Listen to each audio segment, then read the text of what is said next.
So the second question is, how do you stay positive and motivated when facing a challenges? Um, stay positive.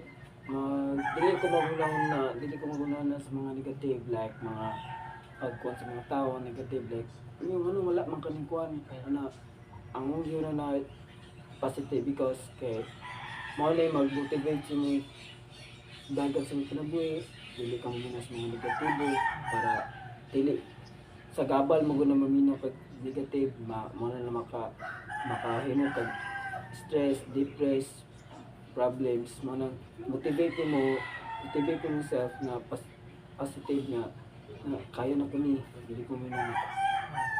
Okay, sir. So, good afternoon, ma'am.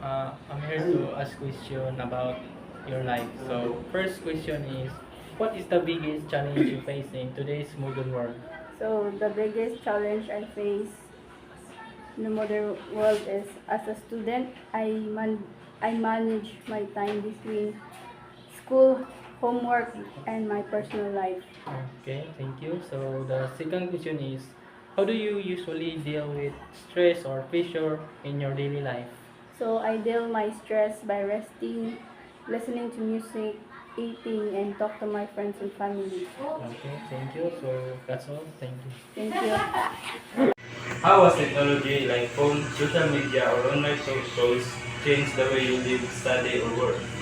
For me, as a student lang, ako pa siya ako ng tabang kamot na nako for school purposes like academics. No? Kay, because of internet, dali na kita maka-access sa mga things ng mga bago karon. Okay. Question number 2. How do you manage your time when you have many things to do? For me, I set ako ng to-do list nga sa akong mga buhaton karon adlaw which is kwan og na ako'y magama karon adlaw is i-check na ko to siya para ma-avoid na ko ang cramming of ng mga school na kan mga academic na mga assignments. Thank you, sir. What is the biggest challenges you face in today's modern world? Ang biggest challenges nga akong na-encounter karon kay akong training na mo sa NC1. Kape kayo kay siguro exercise, musayop, back to zero, then hugay kayo matulog, hugay kayo mukaon, then salamat po sa Ginoo nga nakasurvive ko atong nga training.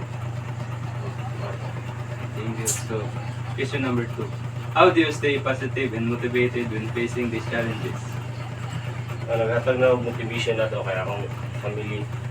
Then na sa atong na sila salig sa kuha nga maka-survive ana nga training. Then sa atong mga kauban ako dito nga nagkalisod, makatawa lang yapon, sa ito po na, lamig na i-surrender ko. Nakutay yapon, gitungod kay mga lagi kani nga kurso, gusto ko sila nga ngayong pulis. Survive na nga. Thank you, sir. Good evening, sir. So, here's our question. How has technology like phone, social media, or online tools changed the way you live, study, or work? So, the question is, how has technology like phone, social media, or online tools changed the way you live, study, or work? It changed a lot because it makes me more learned when it comes to academic because it make me helps it make me convenience in my studying. Okay, sir. So, here's our second question. Sir, pwede na ka mag-Bisaya if ever Yes, one. yes, okay. So, here's our last question. How do you stay positive and motivated when facing challenges?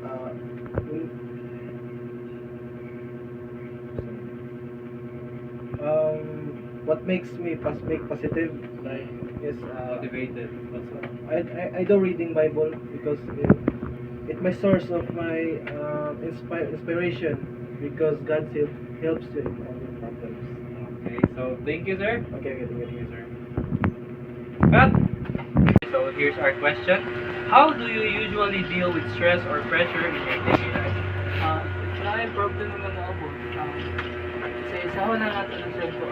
So, akong dili ko kita mga bukas. Wala ko ang way sa pag-cope sa problems to face in every daily life. Thank you, sir.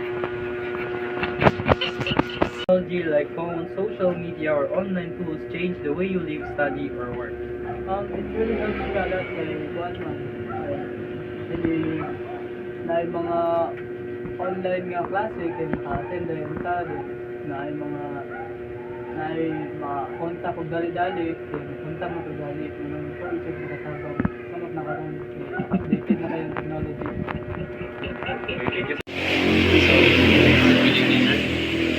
So here's our question for you. First is, how do you usually deal with stress or pressure in your daily life? So, akong way sa pag-deal sa stress sa akong kinabuhi is una is maganda TV or advice.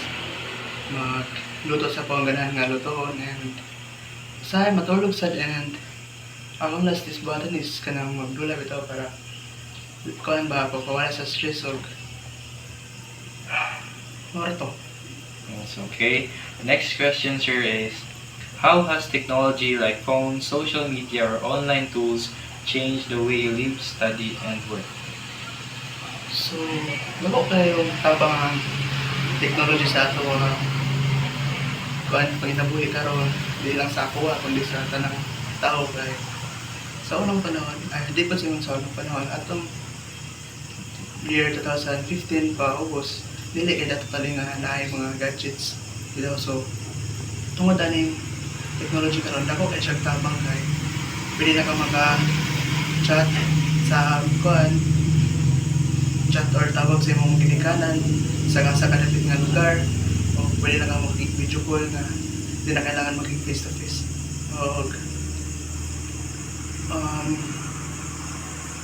nalimot ko na sa Loud, sir. ikaw. So, my gabi, sir. So, here's our question for you. First is, how do you usually deal with stress or pressure in your daily life? Ang way na ako sa handle sa stress kay kuan kanang take a break like magpahulay matulog para makapahulay makapalaya sa stress o do something like kanang maglipay ko kanang nato like mobile games minaw ng music mula sa akong mga hobbies like basketball Okay, sir. Salamat, sir.